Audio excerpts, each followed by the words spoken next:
بص العقد الثلاثي ده يا كابتن ابراهيم هو مش عقد بيتكتب بتجيبه من المكتبه زي عقد ايجار شقه ولا بتاع من وبتكتب سوري.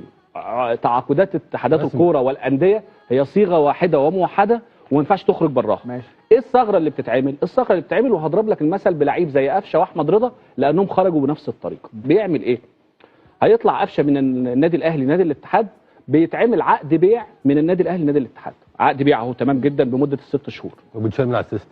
وبيترفع من على السيستم، هو مش على ذمه النادي الاهلي ولا عقوبه النادي الاهلي. صحيح. طيب يكمل العقد الثلاثي ازاي؟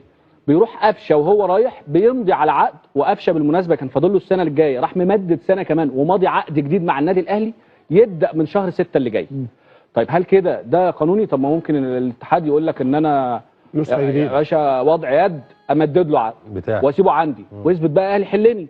فيقوم الاهلي بقى يكمل العقد الثلاثي ازاي؟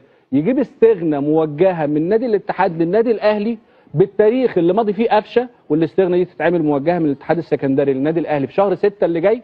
فبالتالي دول الثلاث حاجات اللي هو العقد الثلاثي. يجي الاهلي في الشهر 6 اللي جاي يسجل قفشه تمام جدا، انت ماضي لي على السنه الجديده ومعايا الاستغنى بتاعتك موجهه باسم النادي الاهلي، محدش يقدر يلعب فيها.